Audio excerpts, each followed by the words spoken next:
the invisible armor, how to become untouchable by negative energies. There's a hidden force within you. It's not loud, it's not flashy, it doesn't seek attention. But when you awaken it, truly awaken it, you become immune, not numb, to toxic energy. People will still throw shade, lies, betrayal, envy, and manipulation your way, but none of it will stick. It won't even touch your vibration. And what's wild is, most people never realize that this power is inside them. They walk around like open wounds, absorbing every insult, every criticism, every ounce of someone else's pain. But what if I told you that if you do this, one specific thing, you'll never carry that weight again? Now, before we dive into what this actually is, I need to ask you something. Have you ever walked into a room and felt instantly drained? Like the air was heavy, like something invisible wrapped around your chest and squeezed? That wasn't your imagination, that was energy. Toxic energy. And it clings to people who haven't yet mastered their field. Just like a magnet doesn't attract plastic, your vibration won't attract toxicity if it's calibrated correctly. But most people are tuned to chaos without even knowing it. They think they want peace, but they're addicted to noise. So the first secret is, we must stop lying to ourselves about what we're truly aligned with. I remember once sitting with a monk in northern Thailand. He had been in silence for 12 years. 12 years. No talking, no internet, no drama, just breathe and awareness. I asked him, how do you deal with toxic people? And he looked at me, smiled gently, and said, there is no such thing as a toxic person, only an entraînement. That hit me like a lightning strike, because in that moment I realized I had been handing out labels like candy. That person is draining. That person is narcissistic.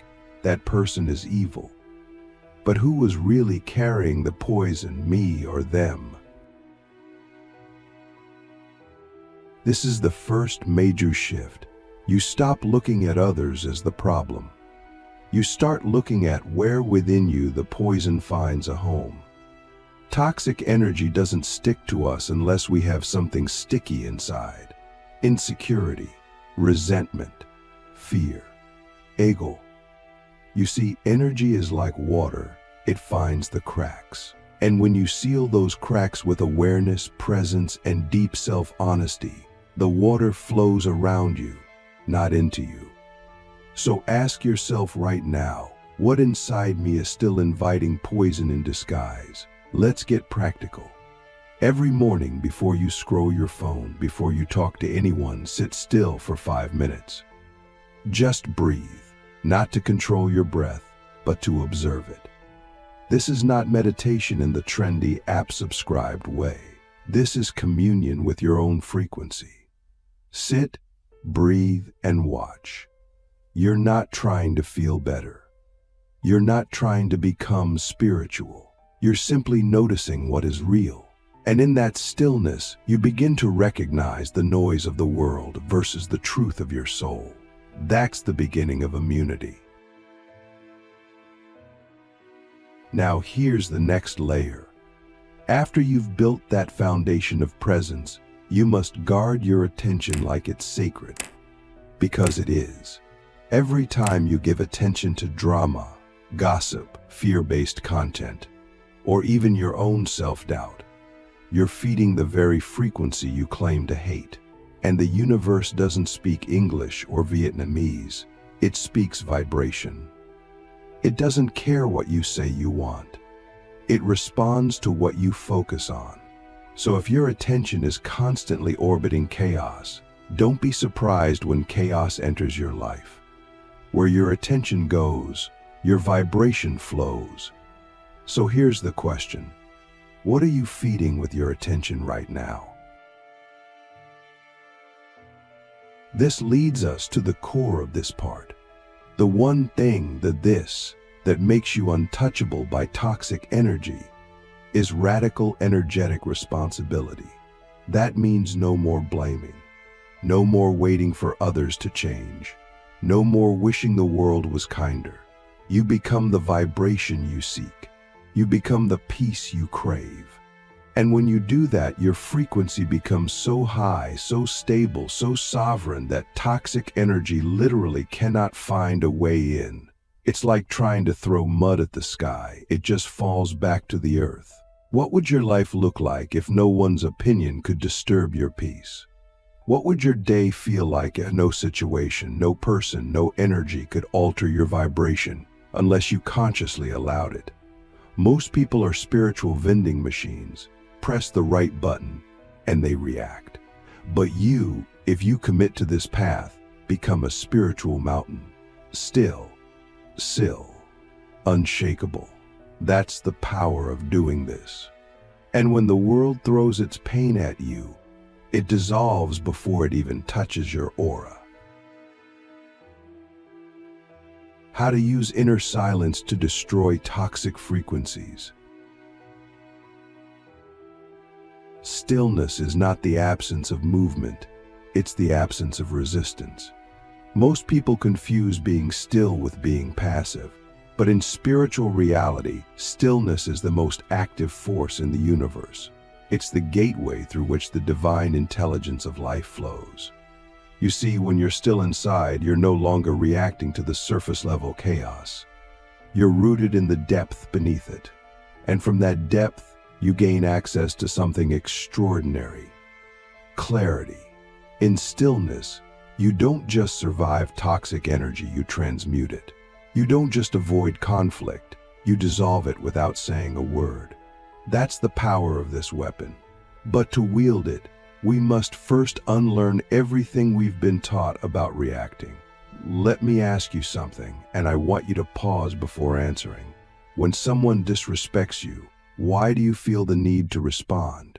Is it to defend your truth, or is it to defend your ego? Because truth doesn't need defense. It is. It exists with or without validation. But ego. Ego demands noise. It craves retaliation. It feeds off the illusion of control. So every time you react to toxic energy, it's not because you're strong.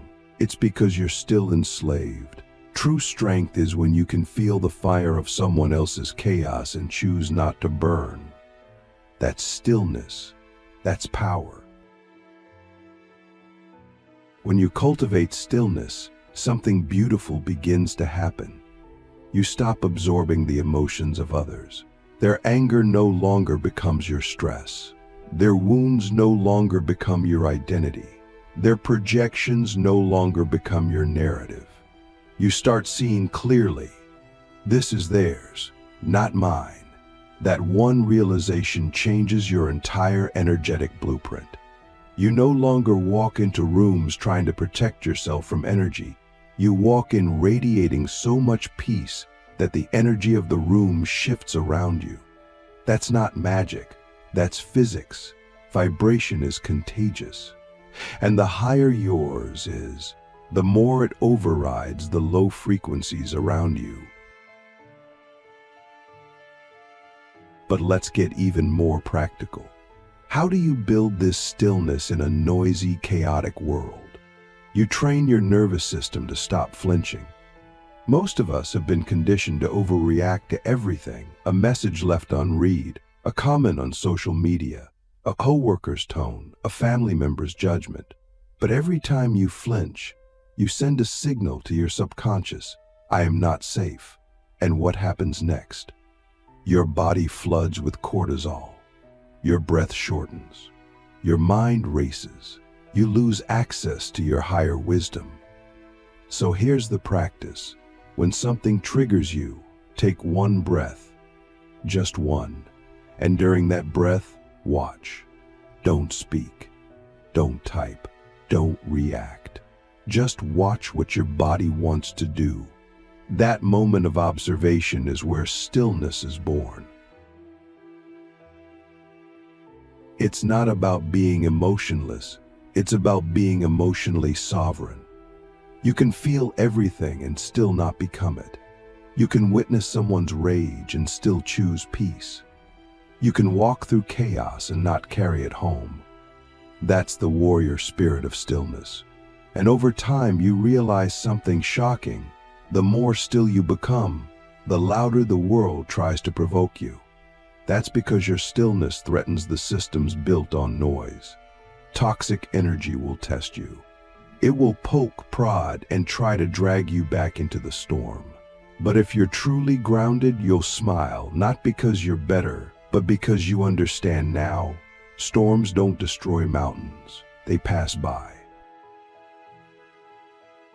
So here's your daily spiritual exercise, and I challenge you to do it for 7 days straight.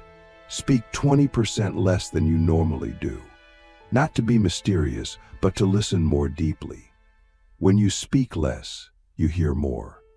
Not just others, but yourself. Your intuition, your inner knowing, your soul's whisper. In that silence, you become aware of how much of your energy is spent on things that don't matter. Drama, image, control. And when you pull that energy back, it becomes available for your evolution. That's how you rise. Not by fighting the darkness, but by mastering the light within. Let me leave you with this. Have you ever considered that the energy you're calling toxic is actually your teacher? That the disrespect you received was sent not to hurt you, but to show you what still hurts inside you? That the chaos in your life isn't a curse, but a curriculum? When you look through the eyes of stillness, you stop taking things personally. You start seeing patterns, lessons, invitations. And in that perception, you find the highest truth of all. Nothing is against you. Everything is awakening you. That's the ultimate spiritual weapon. Stillness that sees all, fears nothing, and loves anyway. The art of turning pain into power and toxicity into light. Transmutation is the highest spiritual alchemy. It's not about escaping pain or avoiding toxic people. It's about transforming the energy they bring into something higher, into light, into wisdom, into fuel for your ascension. You see, every time life throws you something heavy, it's handing you raw material for your evolution. But most people don't recognize the gift because it's wrapped in discomfort. They react, resist, or retreat. But you, if you're ready, can learn to receive pain like a master sculptor receives a block of stone, not as a burden, but as a blank canvas for greatness. The question is, can you hold your suffering long enough to shape it into truth? Let's be real. Transmutation isn't glamorous. It's not about smiling through pain or pretending everything's fine. It's raw. It's sacred.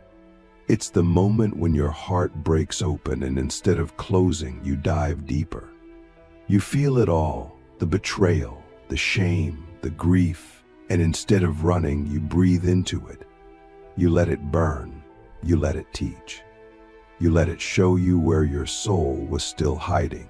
That's the crucible of transformation. And here's the secret. The pain you avoid becomes your prison, but the pain you face becomes your power. So I ask you now, what pain are you still trying to outrun? Every toxic encounter is an invitation.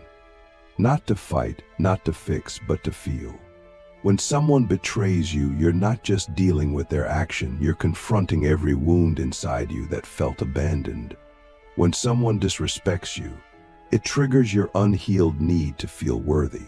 But instead of reacting, what if you paused and asked, what is this showing me about myself? That question alone can crack open decades of unconscious patterns. Because the truth is, people don't hurt you. They reveal where you're still carrying hurt. And when you own that, not in blame but in awareness, you take back your power. You stop being a victim of energy you become its master. True transmutation requires radical honesty. You must be willing to sit with the ugliest parts of yourself without judgment. The jealousy, the anger, the fear.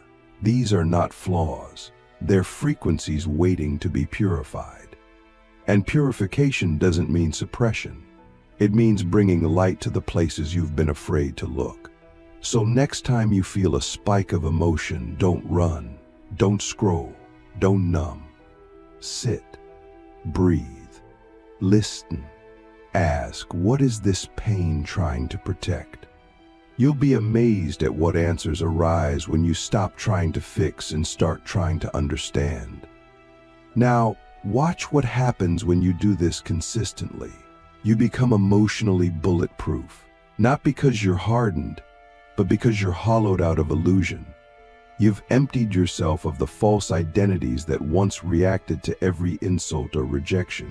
You're no longer trying to win arguments or prove your worth. You simply are.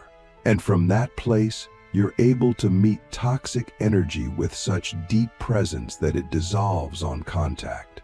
Not because you fought it, but because your vibration is so clean it has nowhere to land. That's what it means to be untouchable. Not that pain never comes, but that when it does, it finds no foothold. There's a deeper layer to this. When you truly master transmutation, you don't just protect yourself, you become a healer for others. Your energy becomes medicine. Your presence becomes a mirror.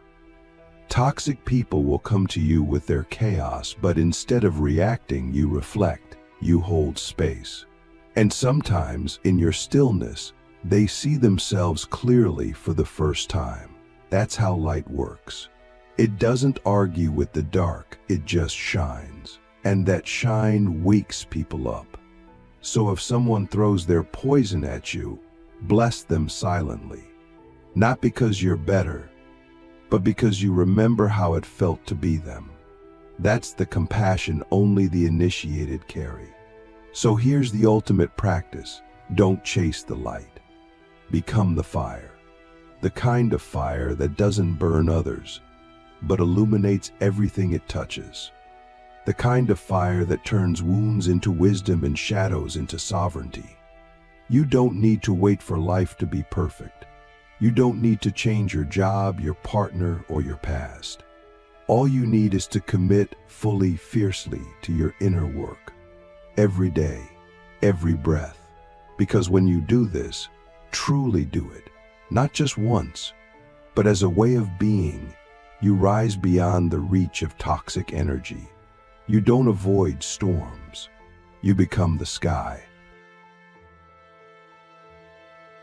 But here's the paradox of spiritual mastery.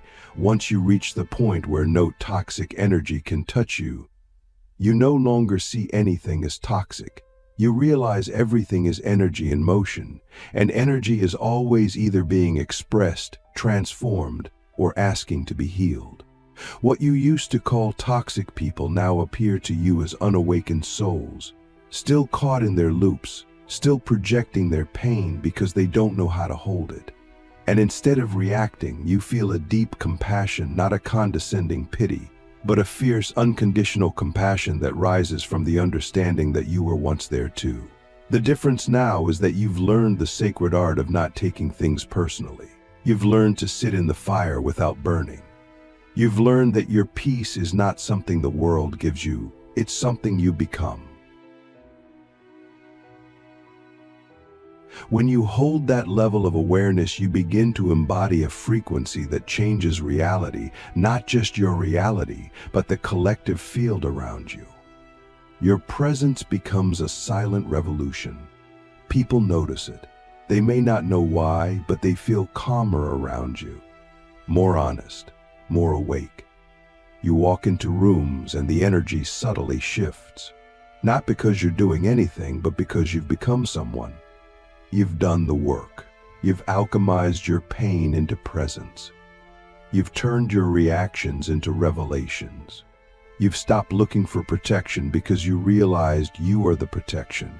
Your aura isn't just a defense mechanism. It's a transmission tower of peace. And peace is the highest power in the universe. You begin to attract differently too. When your vibration is clean, you stop resonating with certain people, places, and patterns. It's not personal. It's energetic. Old friends may drift away. Certain environments may suddenly feel intolerable. That's because your frequency no longer fits the old code. You're not rejecting them. You're simply not available for lower vibrations anymore. And that creates space for new alignments. People who speak your language without words. Situations that reflect your inner clarity. Opportunities that nourish your soul, not your ego. This is when life begins to feel like flow, not friction. You're no longer fighting upstream. You've become the current.